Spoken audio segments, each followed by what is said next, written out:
Ang susunod na programa ay nagpapatuloy dahil sa ating mga partners and supporters ng Greg Durante Ministry.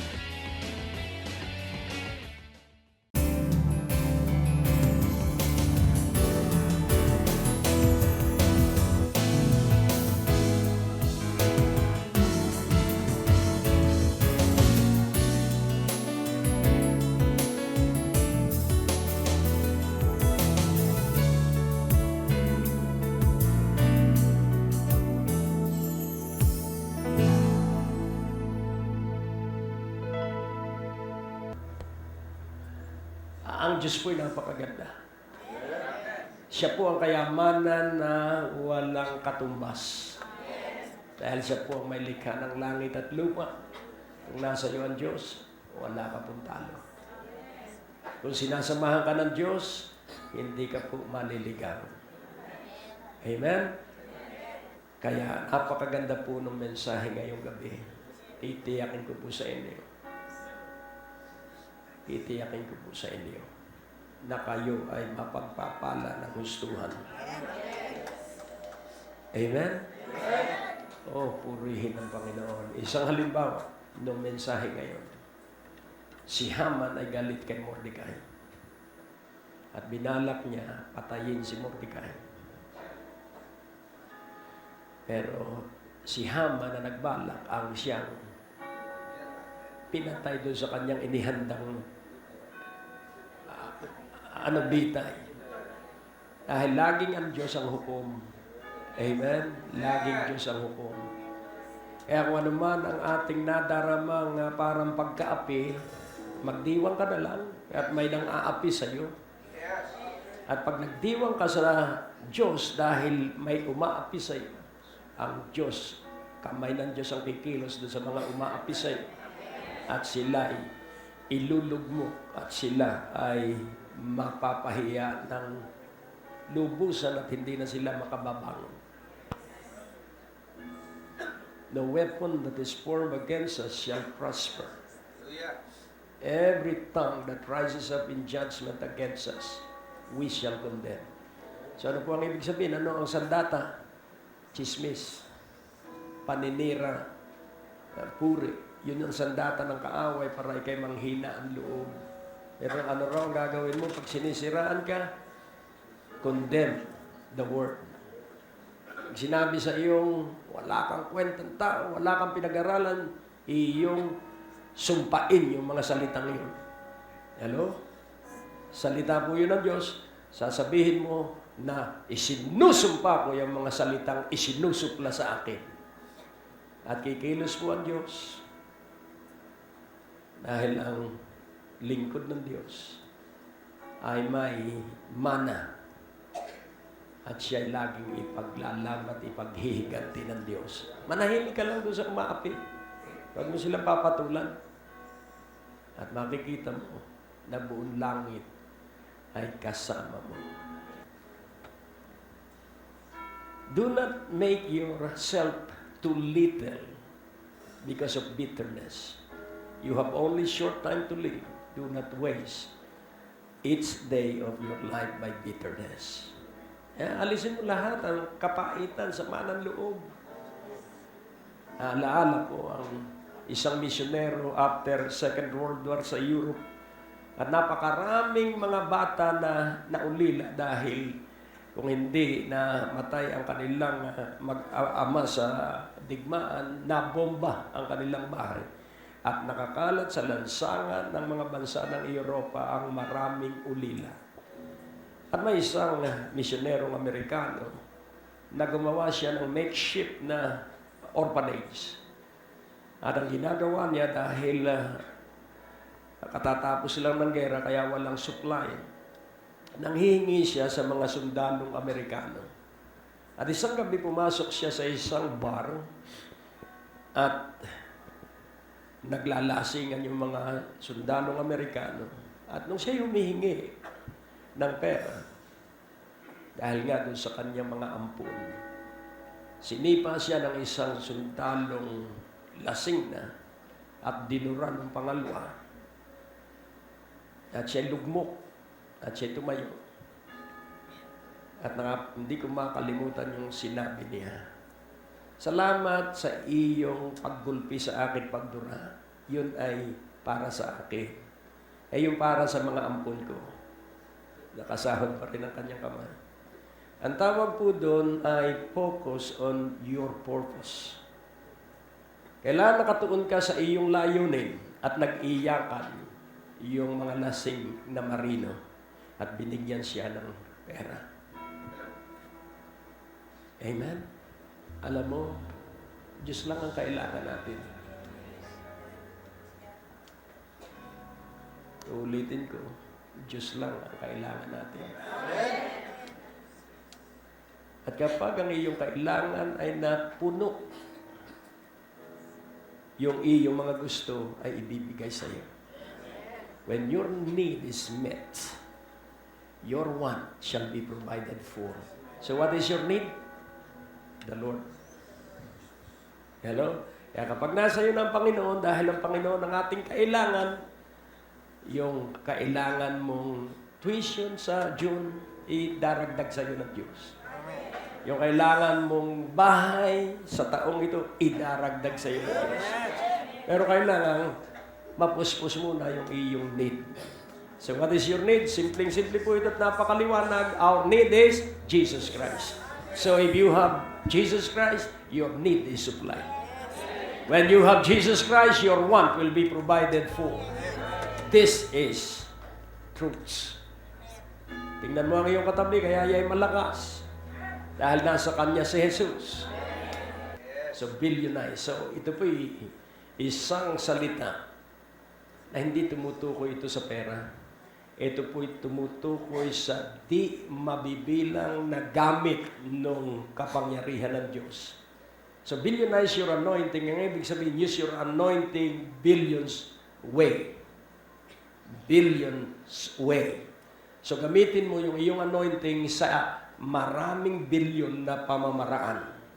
So, it's not about money. It's about the power of the Holy Spirit at work in your life. Sabay-sabay po, billionize your anointing.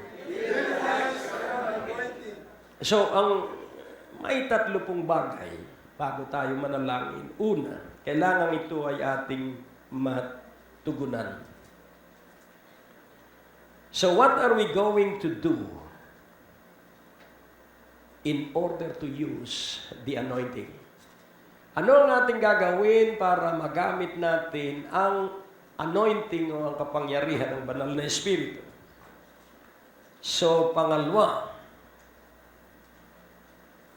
how are we to billionize the use of the anointing? Pangatlong katanungan, o pangatlong aabutin natin, how should billions of souls be brought to God? How shall billions of souls be brought to God? Paano ang bilyong kaluluwa ating madadala sa Diyos? Darating po ang mga sinabi ng Biblia, sa wakas ng panahon, sasama ang buong daigdig, tatakpan ng dilim ang buong planeta. Yun po yung mangyayari. At mangyayari din na yung mga nagtitiwala sa Diyos ay hindi aabot doon sa panahong yun, sapagkat sila'y aalisin ng kapangyarihan ng Diyos. So tayo po ay manalangin. O Diyos naming Ama, sa malayang iyong paggawa, sa sobrang pag-ibig mo sa iyong anak na iyong ibinigay sa bawat isa sa amin, kaya kami ay napakaraming magandang panahon at oras na kami mabibiyayaan ng katotohanan at nang sa gayon, hindi kami maging katulad ng mga mangmang. Sa iyo ang lahat ng papuri, sa iyo ang lahat ng kaluwalhatian, sa pangalan ni Jesus. Amen. Ang sabi ng Diyos kay Jeremias, sabihin mo sa mga taong ganito, At sinabi ni Jeremias, pero walang nakinig. At ang sabi ng Diyos, kaya hindi ka pinakinggan dahil sila ay mga mangmang. Wala silang alam tungkol sa akin.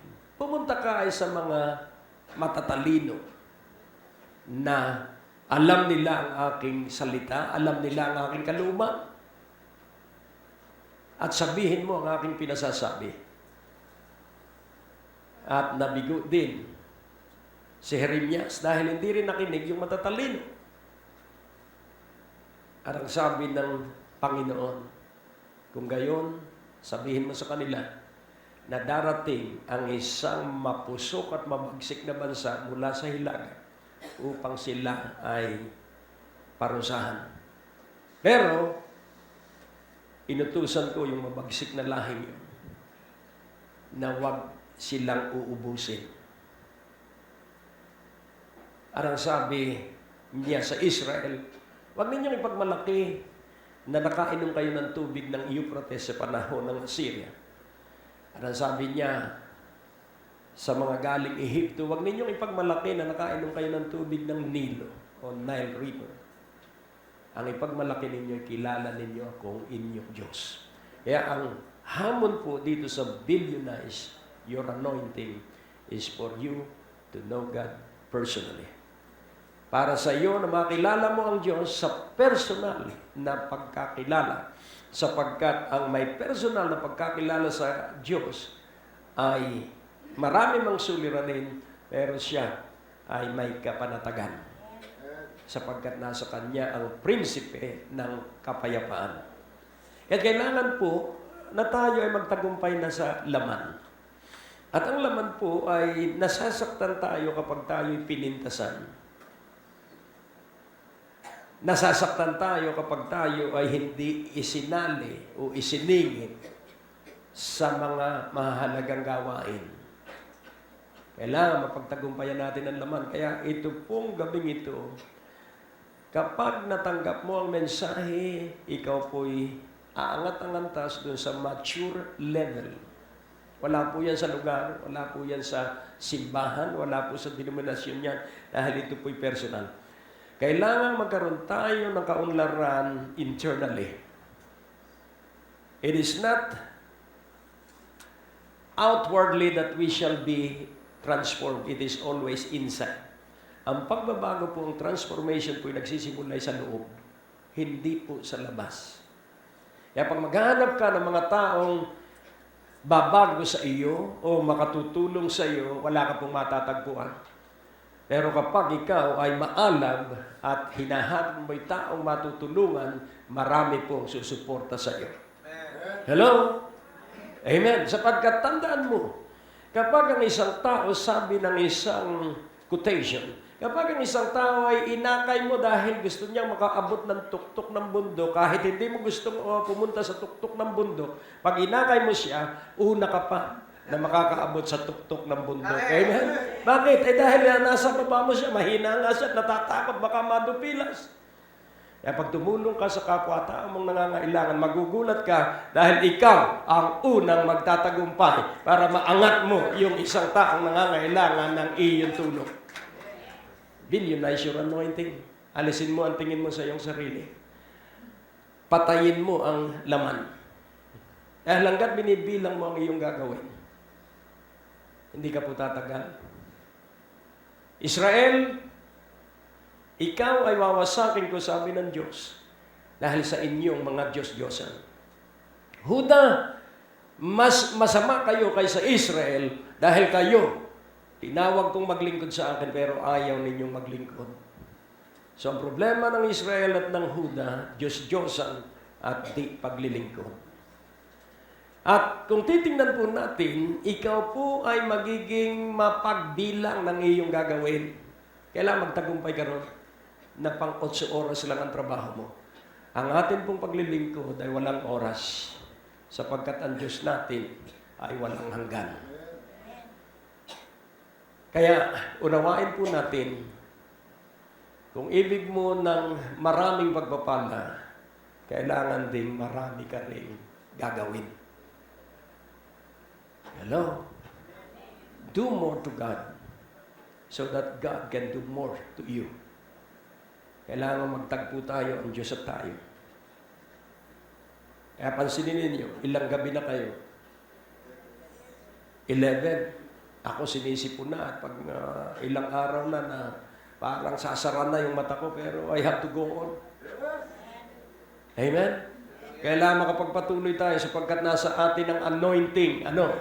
So, 3 bagay ang dapat mong matututunan pag inasa yung anointing, never quit. Pangalawa, nothing is impossible. And it is 100% sure na maaabot mo ang iyong tagumpay. Uulitin kong muli. Ano ang una?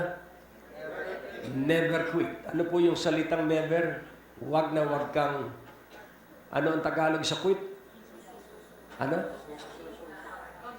Wag kang bibiti, wag kang susuko, wag na hindi mo ipagpapatuloy. Kung kailangan uminom ka ng tubig, uminom ka pero tumuloy ka. So never quit. Sabihin mo sa iyong katabi, never quit. Sabihin mo, nothing is impossible for you. Hindi po will, ano? Is, araw-araw. Always present. Then ano ang pangatlo? Anong pangatlo sinabi ko sa inyo? Wala pa. So, ang unang sinabi ko, never quit. Nothing is impossible. So whatever God set for you, you will achieve. Laging tandaan mo, nakatakda na yung iyong kakamtin. Walang nakakaagaw doon. Ang kailangan lamang tuklasin mo kung ano yung gusto ng Diyos. So ano ang gusto ng Diyos? Ang gusto ng Diyos, ang Ebanghelyo may pangarap. So sa paanong paraan?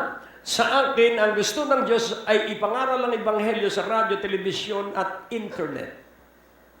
So, I remain focused. Ako ay nanatilit nagpatuloy na nakatuon lamang doon sa pagkatawag at ito'y Ebanghelyo pa rin.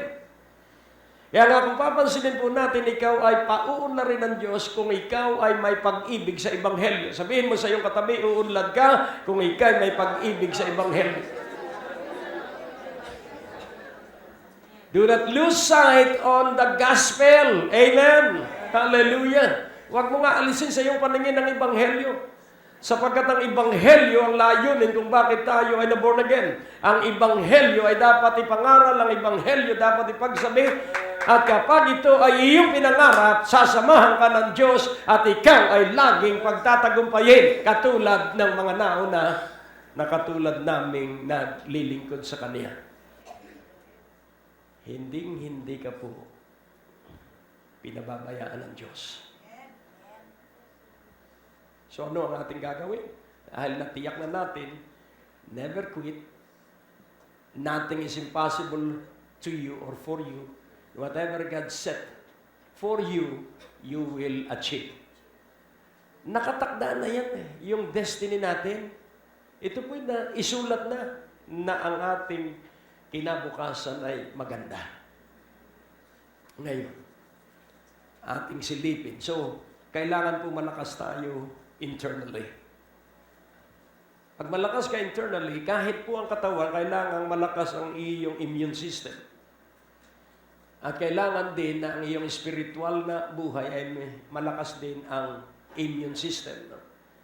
Ang immune system po ng ating katawan ay yung sangkap ng physical nating katawan na nagpo-produce ng lahat ng mga antibiotic, antivirus, anti-germs. Nandun po lahat yun sa ating katawan. At para ito'y maging laging malusog, huwag kang mag-worry. Ano sa Tagalog ang worry? Huwag kang mababalisa, huwag kang mababagabag.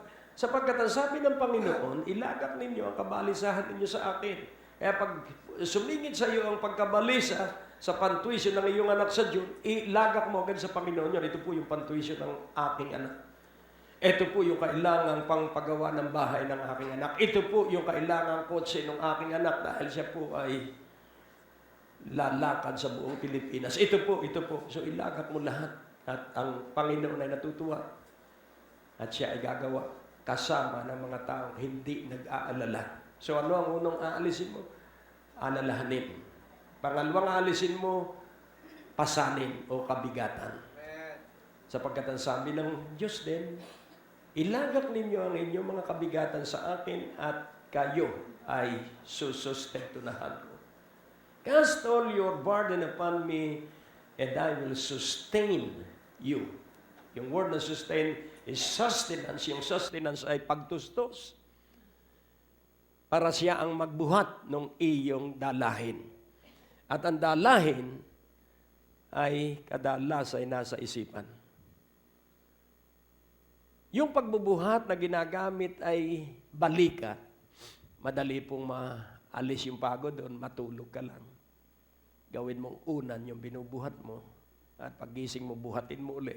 Pero yung kabigatan dito, yung laging iniisip mo kung paano ka mabubuhay ng malusog, kung paano ka pagtanda mo, burden po yun. Kaya, yun po yung mga sumisira sa mga mananampalataya, kaya nagiging maligamgam. Paano na pag ako'y nagkapera, hihingi lang ang aking mga kamag-anak. Hindi ka nga bibigyan. Dahil maramot ka, wala pa'y maramot ka na. Nakakuha mo. Kaya kailangan po na ikaw ay tama habang wala tama ang iyong ugali sa paningin ng Diyos. Hindi po sa paningin ng tao. Dahil may mga tao gusto na palang umalis sa kanyang pinaglilingkuran since January, hindi makaalis-alis, pero ang Diyos ay gumawa para Mayo, wala na siyang trabaho. Dahil 4 months before, nagbabalak na siyang umalis at hindi makaalis, pero ang Diyos ang gumawa ng lahat ng pamamaraan para siya ay mawala sa ayaw naman niyang iwan. Hello? Yan po ang tao. Kaya hindi makapagpasya dahil dalawa ang kanyang isipan, magre-resign ba o hindi? Gustong mag-resign pero ayaw dahil may sweldo. Ay, pag nag-resign nga na mawalan sweldo. Pero pag gumawa ang Diyos, dahil ang pabago-bago ang isipan, walang makakamit na ano paman. At kadalasan ang walang desisyon ay nasasadlak sa kalungkutan. Kaya kailangan magdesisyon tayo. Amen? Kaya nga po, billionize your anointing. Hindi ka po hihingi ng awa sa tao. Ikaw po ang magbibigay ng awa sa tao at ang Diyos kaaawaan ka. Hello? If you want to attract God, magi kang maawain. Gusto mo laging kasama ang Diyos? Tularan mo ang Diyos sa kanyang ugali at ang sinasamahan ng Diyos ay mga taong kasing ugali niya. Kaya kung ikay maawain, ikay mahabagin, ikay mapagpatawad, katulad ka ng Diyos. Kaya makakasama mo'y Diyos. Kaya hindi ka magugulat na, Diyos ko, ano po ba itong hindi ka magugulat sapagkat kasama mo ang Diyos at sasabihin mo sa lahat ng nangyayari, ito'y para sa aking kabutihan. Ngayon, kailangan po magkaroon ka ng mahusay na kalooban. Silipin natin kung bakit si Pablo ay hindi takot sa pag-uusig, kung bakit si Pablo hindi takot sa mga nagbabanta sa kanya. One time, pinalo siya ng bato, akala'y patay na, iniwan siya. At nung pagkagising niya, hindi yan katulad ng maraming Kristiyano na ang sinisisi Diablo kapag siya'y nabigo. Tumayo si Pablo, he never lost sight of his goal, his calling, his vision. Pagkatayo niya, nag-pray siya. Hindi yung Panginoon, bakit po ako'y pinabayaan mo? Ano ang kanyang panalangin? Ang sabi niya, Panginoon, ano po ang susunod kong pupuntahan? Next mission, Lord. Wow. Nakulong si Pablo dahil siya ay nangangaral ipinapangaral niya si Kristo. Kasama si Silas. At sila ay puno ng sugat ang likod dahil 39 na latay ang tinanggap ng dalawa. Sila po ba ay nagpiti-piti party? Silas, talagang mga demonyo ang kalaban natin. Kailangan tayo magkasundo. Let us pray in agreement para wasakin natin ang demonyo. Hindi po. Ano ang kanilang pinagkasunduan? Sambahin natin ang Diyos. Sapagkat kasama natin ang Diyos dahil Diyos ang inuusig, hindi tayo. Amen? Oh, hallelujah. At ano nangyari? Nabuksan ang mga pintuan ng piitan. Bakit? Sapagkat alam nila na sa kanilang dinaranas ng mga pagsubok, kasama nila ang Diyos right at the center of their tests and trials. Oh, hallelujah. Kaya nga ang sabi ni Apostol Pablo sa Acts 20:24, ano po ang sabi niya? But none of these things move me. Neither count I my life dear unto myself, so that I might finish my course with joy and the ministry which I have received of the Lord Jesus to testify the gospel of the grace of God. So dalawa, my course, ano yung pangatlo? The ministry. My course and the ministry. Ang aking takbuhin at ang aking paglilingkod.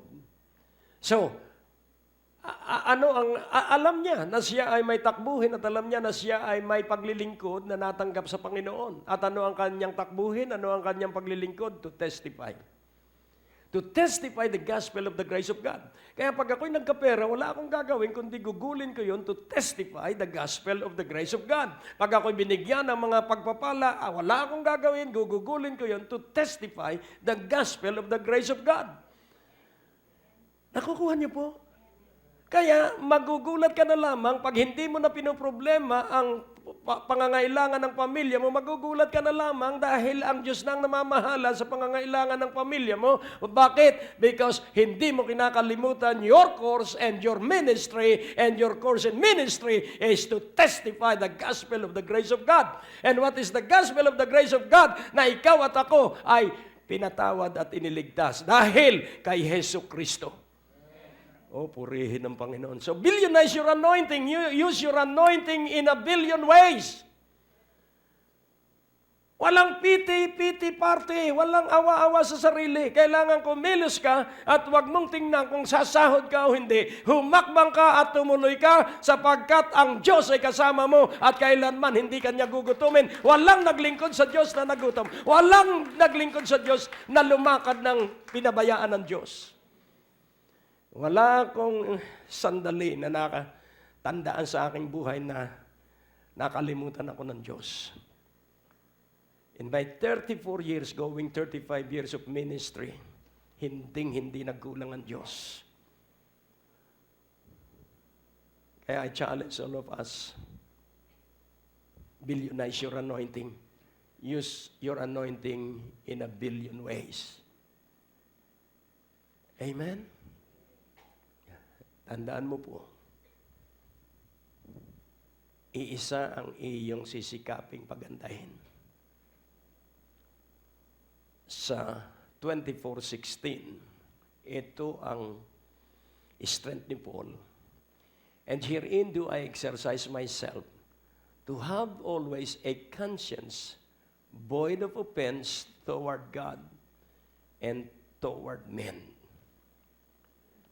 At dito ko ginagamit na patibayan ang aking sarili na laging magkaroon ako ng budhi na walang hatol sa harapan ng Diyos at walang hatol maging sa harapan ng tao. Kaya't kung titingnan po natin, ikaw at ako ay kailangang malakas sa loob. Amen? Kaya may baterya na ang lakas ay sa loob. Kaya kung matibay ka sa loob, pagdating ng mga problema, nakatayo ka pa rin. Bakit? Dahil matibay ang iyong loob. Ang natapos na palatuntunan ay nagpapatuloy dahil sa inyong mga pinansyal na kaloob na ibinibigay sa Greg Durante Ministries. Ang susunod na programa ay nagpapatuloy dahil sa ating mga partners and supporters ng Greg Durante Ministry.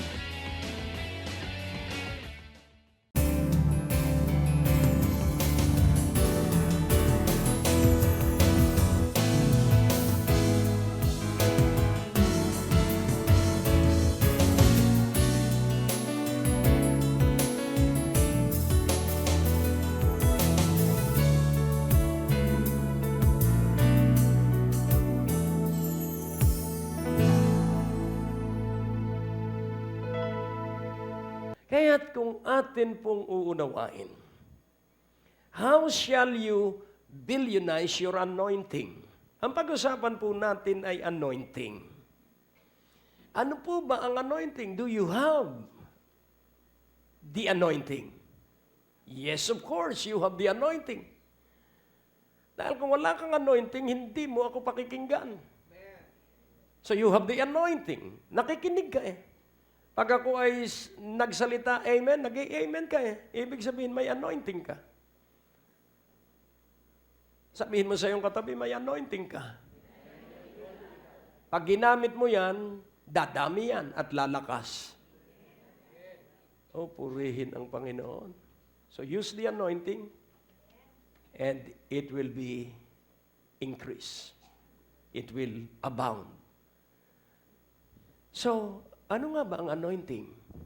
Tingnan po natin, isa-isahin po natin bago ang pangangaral. Bago kayo hamunin, kailangan alam muna ninyo ang anointing para maunawaan ninyo ang billionize your anointing.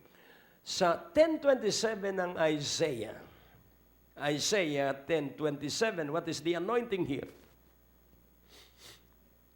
And it shall come to pass in that day that his burden shall be taken away from off thy shoulder, and his yoke from off thy neck. And the yoke shall be destroyed because of the anointing. So, yun pong pabigat. At yun pong pamatok. So, saan yung burden? Nasa balikat. At saan po yung nakapanghihina? Nasa liig. So, ang pamatok po ay nilalagay sa batok ng toro para hatakin ang karo o ang araro.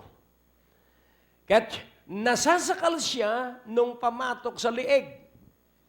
At tumutukod yung pamatok sa kanyang balikat at dala yung bigat ng kanyang hinihila.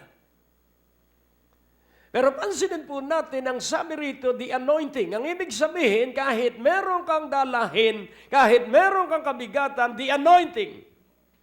Aalisin yung bigat. Kahit dalhin mo yung iyong kabigatan, magaan na yun. Why? Because of the anointing. Hello? Kaya hindi mo naiindahin yung 1,000,000 bayaran mo. Why? Because the burden is taken and destroyed by the anointing. And what is the anointing? The power of God to encourage you na kaya mo yan. Nothing is impossible for you because of the anointing. Amen? Hallelujah. Kaya nga kung titingnan po natin at itutuloy-tuloy natin on the effect of that anointing. Alam na natin yung Matthew 11:28.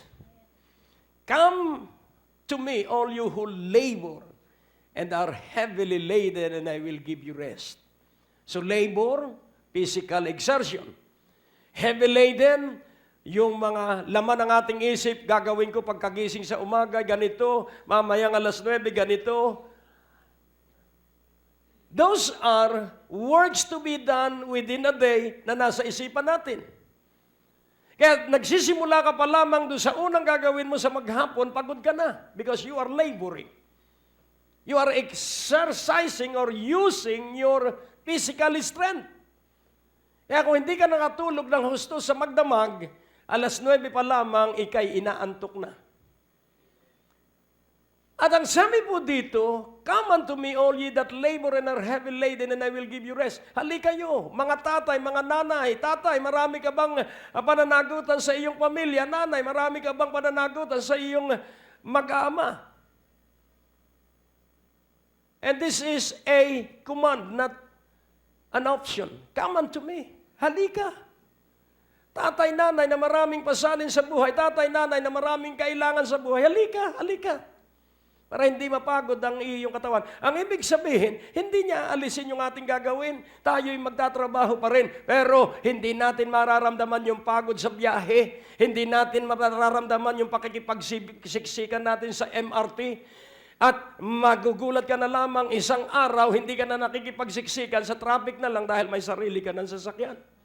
Why? Dahil ikay natuto na ilagak mo sa Panginoon ang lahat nung panahon na ikay naglalakad, nung panahon na maliit pa lamang ang sahod mo, inilagak mo ang lahat, at yung kaliitan ng sahod mo, ininkrisan ka ng Diyos ng katalinuhan, kaya napapunta ka na sa supervisory level.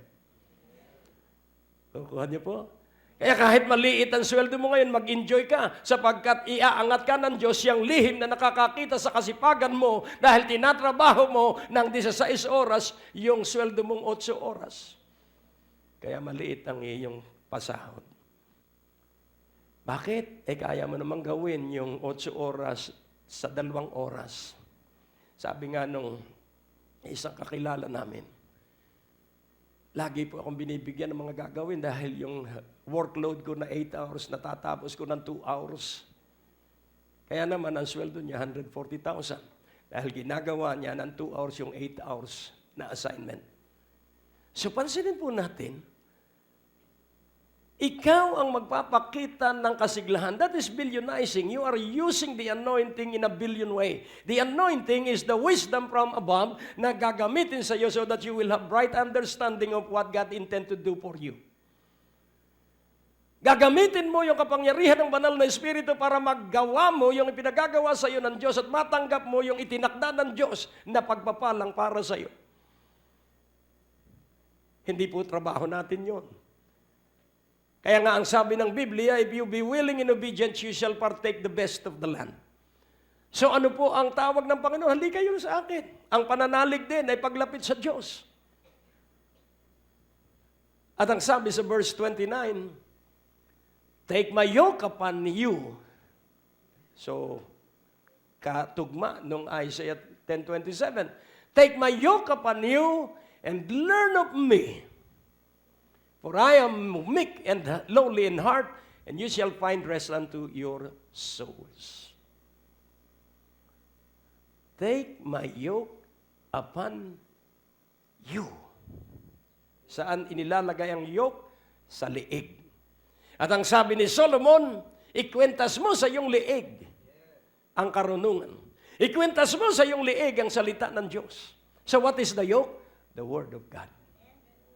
So take my word upon you. Take the word of God upon you and learn of me. So ano ang ating matututunan? Ang salita ng Diyos na nagpapahayag kung sino si Jesucristo.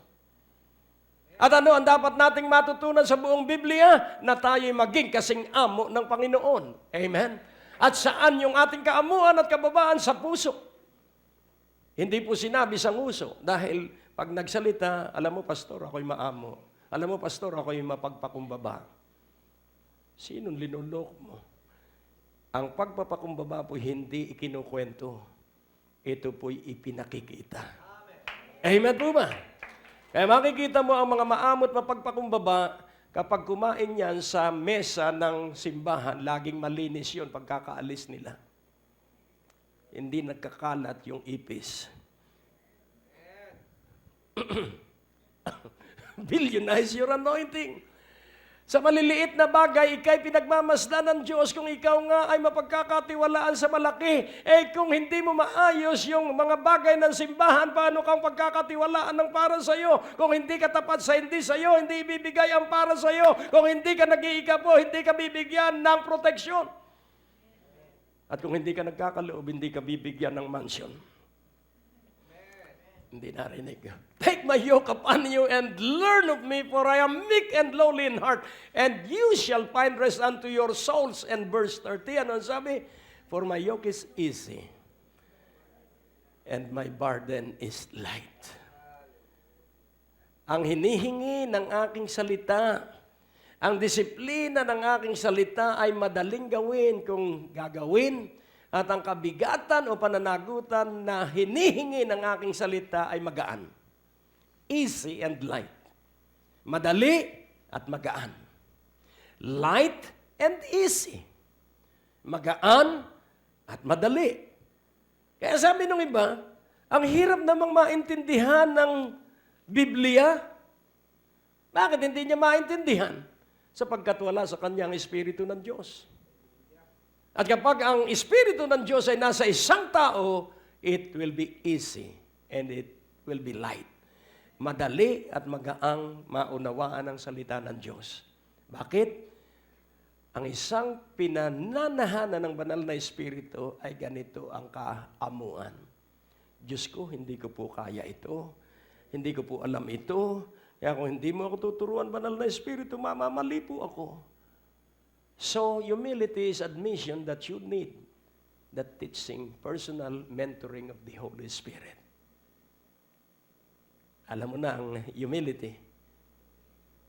So gusto mong matuto, kaya banal na Espiritu, turuan mo ako. For my yoke is easy, and its burden is light. And another clarification about what the anointing is in 1 John 2, verse 20. You have to billionize the anointing. But you have an unction. Unction is the same as anointing. But you have an unction from the Holy One, and you know all things. So if you have the anointing, you will know all things. Kapag nasa iyo po ang anointing o ang kapangyarihan ng banal na Espiritu, malalaman mo ang lahat ng mga bagay. Praise God.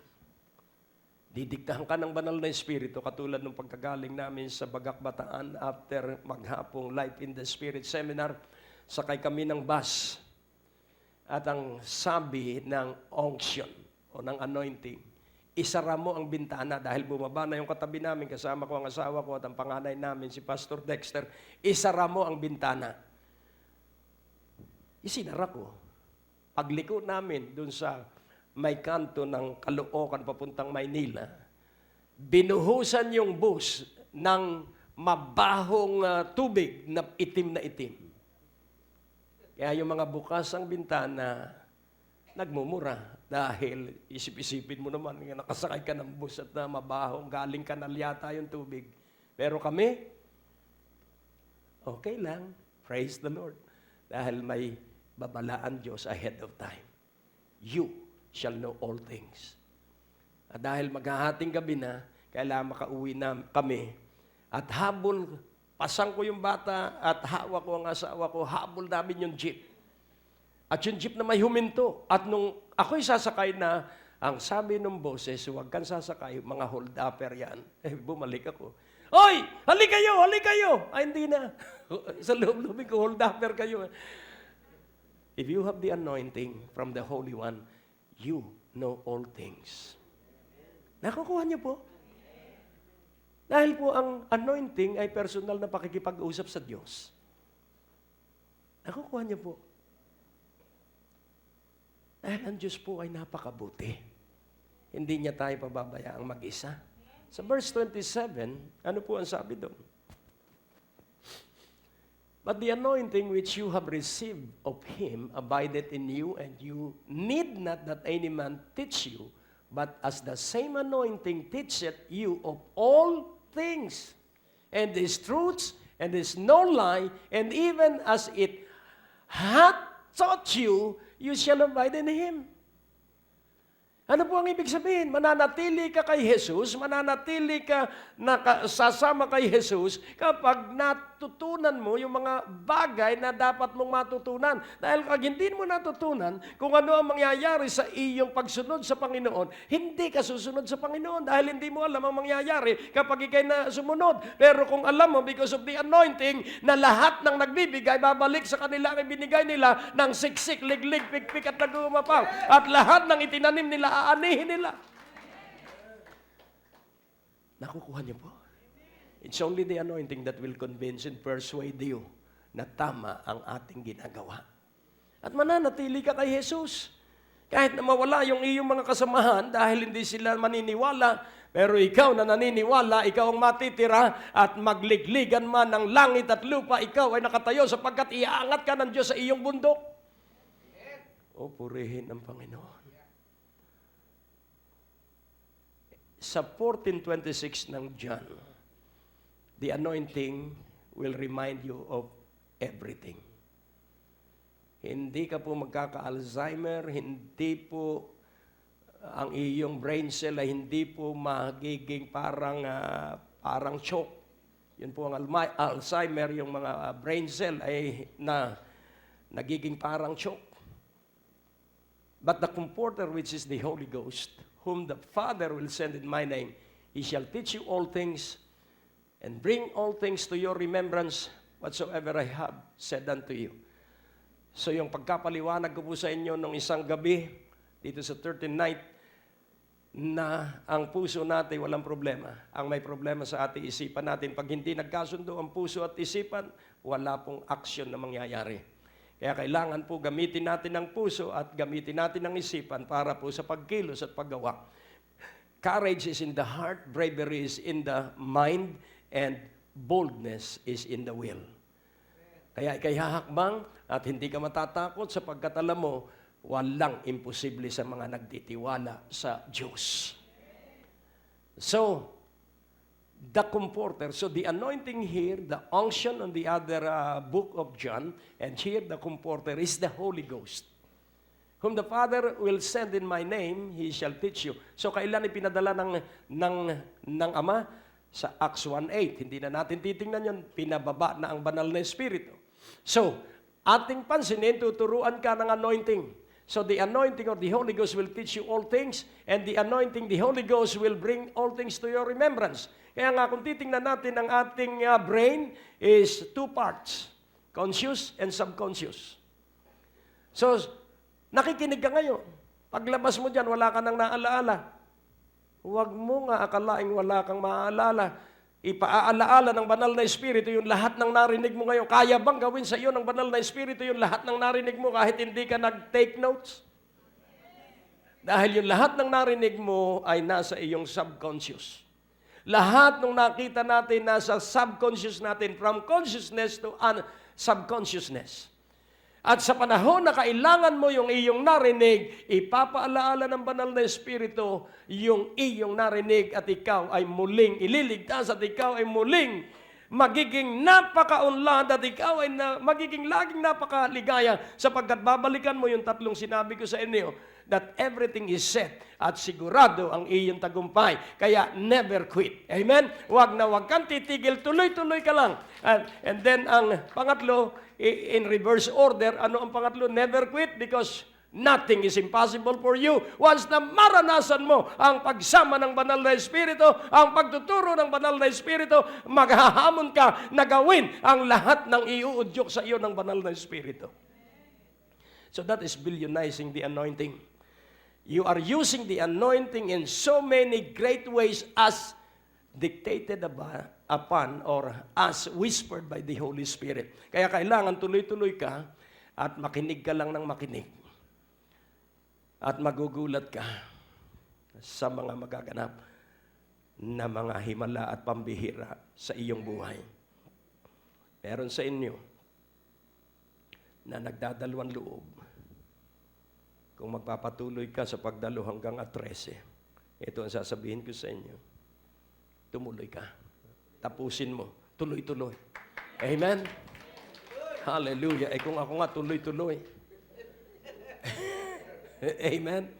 So ibalik natin yung katanungan ko sa panimula. What are we going to do to use or to billionize the anointing?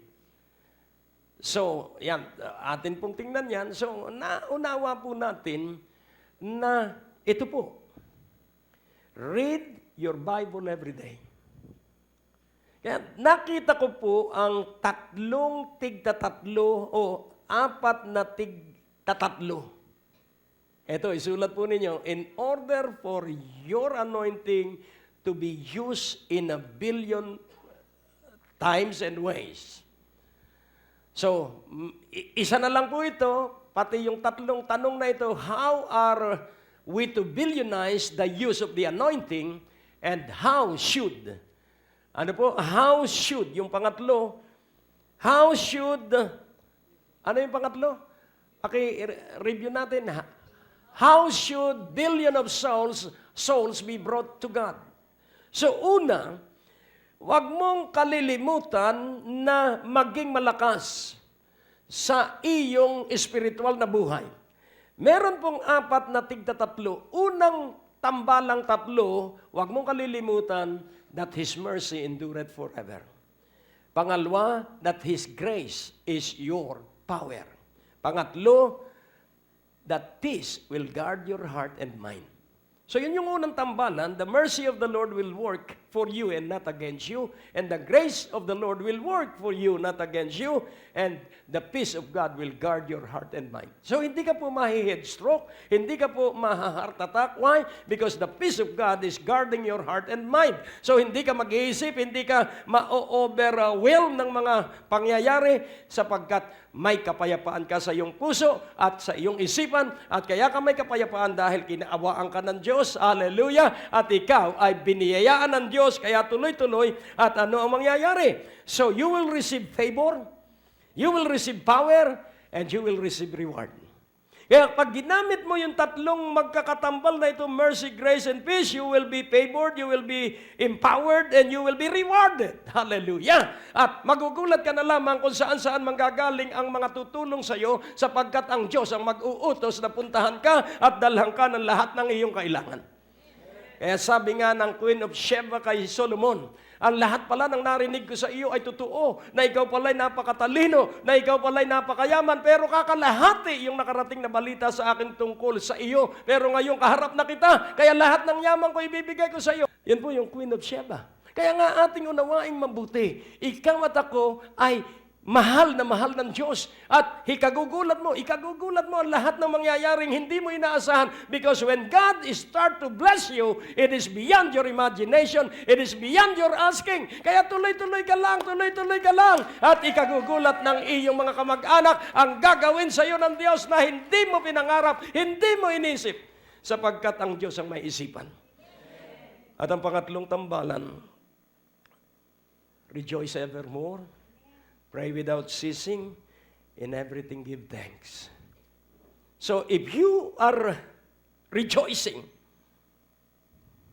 if you are prayerful, if you are thankful, so kung nagpapasalamat ka ng 100 ulit sa maghapon, gawin mong 200. So every day, thank Him more. Every day, pray more. Every day, read more the Bible. Laging paunlarin mo, laging dagdagan mo. At magugulat ka. Sapagkat lahat ng tao ay willing makipag-usap sa iyo. On top of all this, 3 sets of triplets. Ask, seek, and knock. Humingi ka, humanap ka, at kumatok. Asking is by demonstrating that you are confident in God. Tiwalang-tiwala ka sa Diyos. Kaya hinihingi mo yung iyong kahilingan. And then, seeking is conviction. Na sa Diyos lang talaga magmumula ang lahat ng ating tulong. Na ang Diyos lang ang ating pag-asa sa buhay. That is conviction.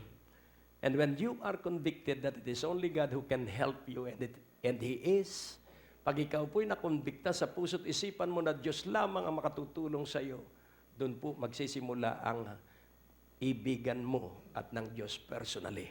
And then thirdly, knocking is commitment. So you are confident that God will bless you, and that you are convicted that it is only God who can bless you. And now you are committed to continue on that blessing for His honor and glory.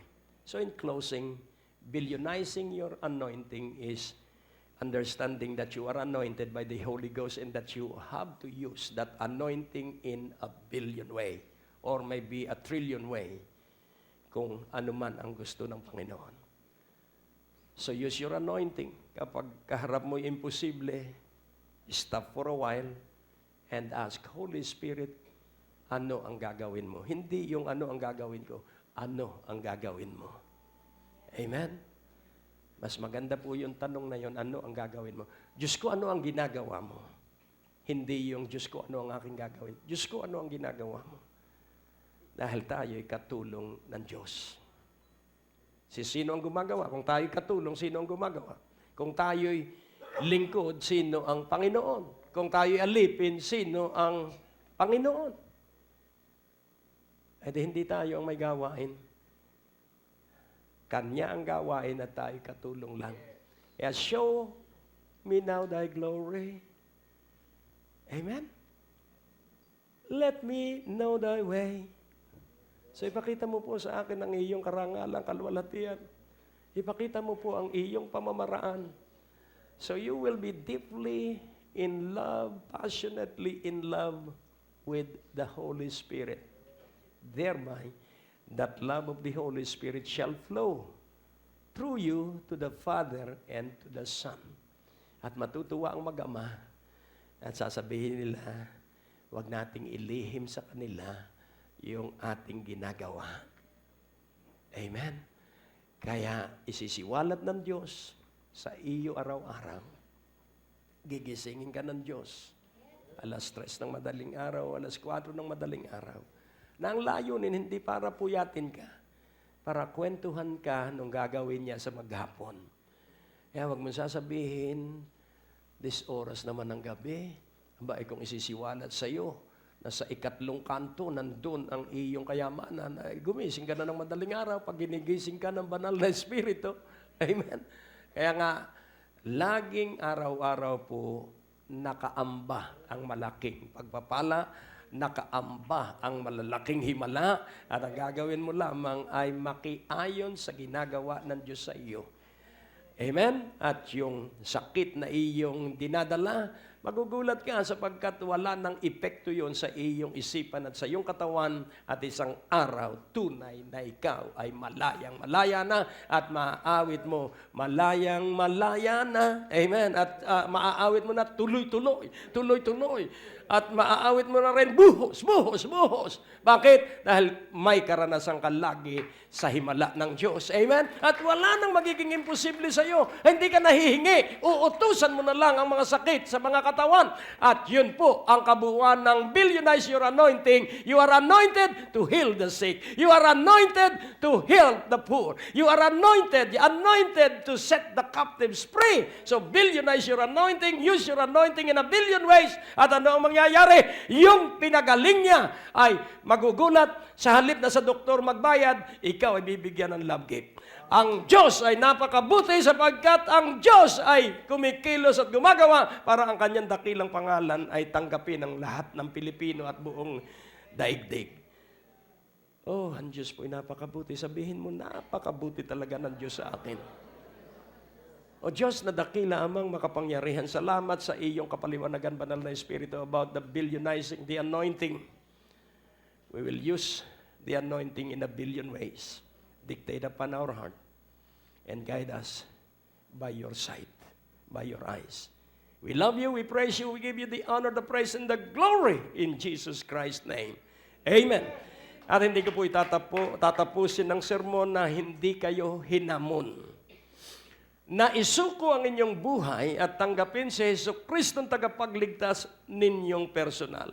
Sundan ninyo ang panalangin ng kaligtasan at sabihin mo, Jesucristo, isinusuko ko ang aking buhay sa iyo at tinatanggap kitang aking sariling tagapagligtas mula sa gabing ito. Ikaw na ang aking Panginoon, ikaw na ang maghari at puspusin mo ako ng iyong Espiritu. At magamit ko ang kapangyarihan galing sa iyong Espiritu sa bilyong pamamaraan. Salamat sa kaligtasan at kapangyarihang maging anak ng Diyos. Sa iyong kaluwalhatian, Ama, sa pangalan ni Jesus. At ang bawat isang sumunod ay sumigaw ng Amen. Ang Diyos po ay napakabuti. Ang natapos na palatuntunan ay nagpapatuloy dahil sa inyong mga pinansyal na kaloob na ibinibigay sa Greg Durante Ministries.